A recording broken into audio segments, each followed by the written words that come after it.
Greetings. We are on our fifth commandment this week as we spend time this summer looking at the 10 commandments and really digging in to think about, well, why did God give us these commandments? How are they not just rules for us to follow, but really commandments that invite us into a greater life of freedom?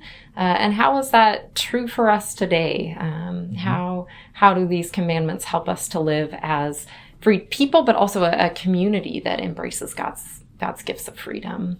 So today we are talking about the commandment, you shall not murder. And this one, I think we can assume it's very simple. I mean, in some ways it is. It's very straightforward. And yet, there's a lot of deeper meaning that we can pull from this. It's only 4 words. How hard can 4 words be? Yeah. And it's the one where we all go, okay, check, I got that one at least, but Jesus definitely takes this deeper. And so we'll get to that. Well, and we're also kind of really trying to connect all the commandments, to it. They're given by God right after the Exodus, when God frees his people from slavery under the Egyptian Pharaoh. And so God is really trying to make a stark contrast between, what life is like as a slave, but then what is life like as God's free people. And in terms of this commandment, I think in slavery, the Israelites would have experienced zero regard for life. I mean, there was no prohibition from an Egyptian taskmaster to kill a slave, as a punishment for not making up bricks for the day. And this is what Israel experienced for generations. And so what God is really trying to accomplish, not only to provide, that freedom on the outside that, God wants, his people to live into, but kind of freedom on the inside too, and a freedom of heart and a freedom of mind and spirit and soul. And so there's, just a basis of how do we live, with a freedom in our relationships, a freedom in our community is really this foundation of, you shall not kill, in the legal sense, don't murder someone. But we're going to be talking a lot about, how do we not kill each other in those smaller ways, not kill each other with our words, not kill each other with our actions, not kill each other with the way we might ignore or disregard one another. Yeah. So God was trying to instill in the people a value for life, and how do we value one another today, and in ways that don't take out anger against one another. So if we look to the Gospels, Jesus in Matthew 5 verse 21 says, "You have heard it said to those of ancient times, you shall not murder, and whoever murders shall be liable to judgment." But then he says, "But I say to you that if you are angry with a brother or a sister, you will be liable to judgment. And if you insult a brother or a sister, you will be liable to the council." So we can see how he really takes us into that deeper sense that Pastor Eric is talking about of how do we treat our neighbors. And again, it almost goes back to that honor and respect sort of thing that we were talking about with the commandment to honor your father and your mother. But this is how are we treating all of our community. Yeah. And what Martin Luther, does in his explanation of this commandment is because it's written in the negative, Martin Luther also kind of turns it into the positive. And so instead of, you shall not kill, but the sense of we're commanded to actively promote and lift up, the life of one another, in our words and our actions. So, so it's the commandment is kind of calling us to reflect on, so what are those ways? How do we speak to one another? So we are, kind of growing more life in our relationship, growing more life in that other person and in their sense of worth and value and their sense of purpose and dignity in life. Well, and I think this is why, our practices of confession are so important in worship, because that also requires that we release the embittered feelings towards one another. And Luther says in the Large Catechism, in his explanation of this commandment, God wishes to remove the root and source that embitters our hearts towards our neighbor. So while we might not spend time meditating and praying over you shall not murder every day, we could spend time every day thinking, kind of praying over, well, how might God help remove the bitterness I'm feeling towards so-and-so today? Yeah. What that makes me think of is, and we talk about this in psychology a lot. Sometimes in the private recesses of our mind, we might think very negatively about someone else. But on our best days, maybe we don't act on those thoughts and feelings. But in terms of as a source, I think our thoughts can become that seed. And if that seed kind of remains planted, and if we don't have like practices of confession and forgiveness where we're kind of examining or reflecting, even our thoughts can eventually grow and become, actions or words in which we do kill one another. Yeah. So within this commandment, I think that there is, there's an invitation for us to, develop different habits of our mind. To not think that it's okay to think ill or think hateful of another person and be like, well, it's just in the private resources of our mind.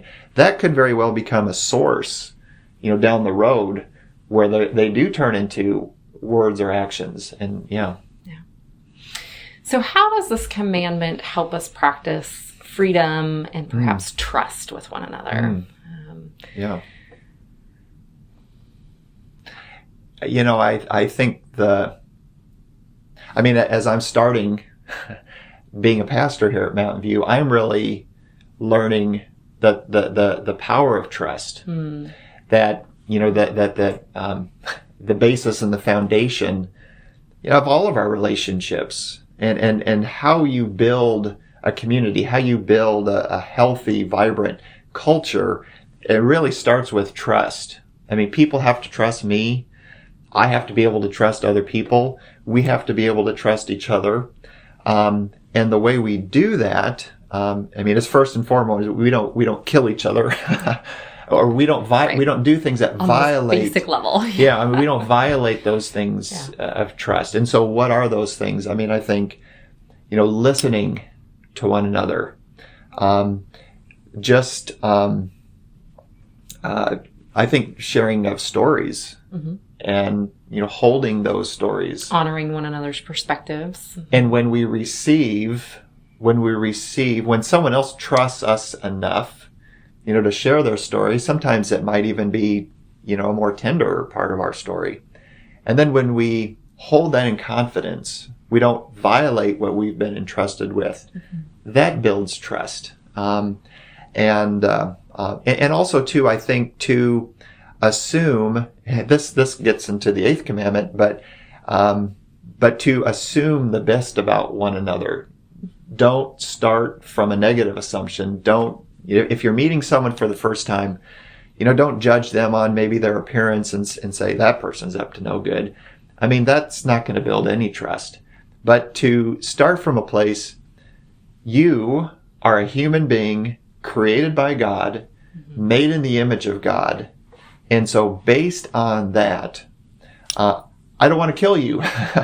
I want to try as hard as I can to see the reflection of God. Your life does reflect something about God's nature. And I want to listen for that. I want to look for that. I want to be gifted by that. And I think when we do that, I think that builds trust.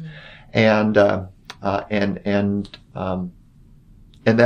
turn, that builds relationship, that builds community.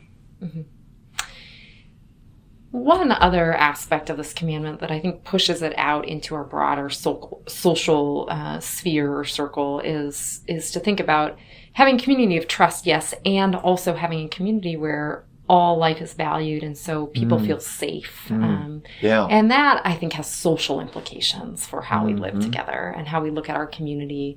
And we can come up with examples in which, people aren't necessarily safe or living life in a way that promotes their life. One example I think of is human trafficking, in which we still have a situation where, children are taken and sold essentially into slavery. And there's not a lot of awareness around it. A lot of times that affects the poorest of communities and communities of color. So to be aware as a community, thinking about how do we build up a place in which life is valued and people are safe. Well, that starts to a basic premise is we shall not kill. It's also we shall help people to be safe in this community. Yeah.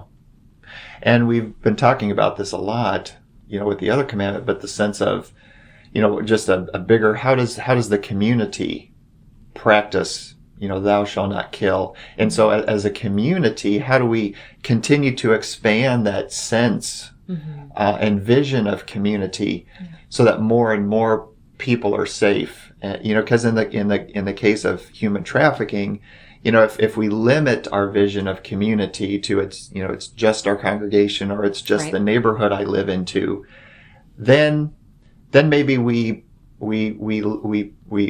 put ourselves off the hook, and because we can, in a smaller sense of community we feel safer, but I think human trafficking really stretches us and calls us to kind of expand our sense of community, and is our community really safe for everyone? And if it's not, if there are, children and Native American girls, that, by percentage are being caught up in their lives are not safe. And if their lives are not safe, the fifth commandment, God is calling us to be a part of bringing them into this safety. We don't want their lives. We don't want their spirits. Yeah. We don't want them to be killed either. And that's, again, the way in which we keep trying to lift up how, yes, these commandments are for us to practice individually, but they also are very much intended for life together, life as a community. And that doesn't just mean the congregation. That means, how we live into God's kingdom in the world, how we're part of making that realized for all people. Yeah. Another aspect that I think we're becoming more aware of it is issues of mental illness. And that's a very broad topic. But how do we create, just a better sense of safety that, for a person or a family that, is they're on the front lines of, an issue of mental illness, and it's really hard to navigate through. It's really heavy to navigate through. But I believe, living this fifth commandment out is, how do we make it more safe? Because mental illness is kind of weird. It maybe feels a little taboo too, or maybe we don't like to talk about it because it makes us feel, helpless. But yet, I think, how do we just really promote a culture and an atmosphere of safety so that, it is okay, it's safe to talk about issues of mental illness and mental health. And that takes an intentional effort of building up that trust, building up that sense of safety, and kind of welcoming that, it's safe. It's safe to talk about this. That promotes life within a community. Yeah.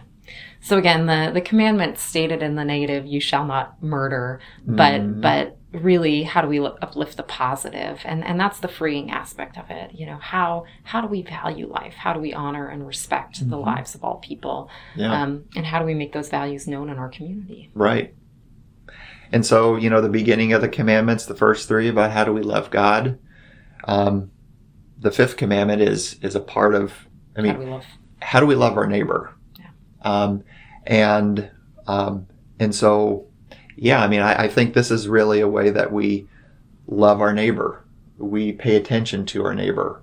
We care about, we have compassion and empathy for our neighbor. I hope that you found this video helpful. And if you have, hit the thumbs up, like. Mountain View has a YouTube channel, and so if you would like to receive more videos like this or check out our worship service, you can subscribe to Mountain View's YouTube channel. Share the video if you know someone that might appreciate this as well. Next week, we'll be coming back with the 6th commandment, you shall not commit adultery, and hope you'll check that out as well.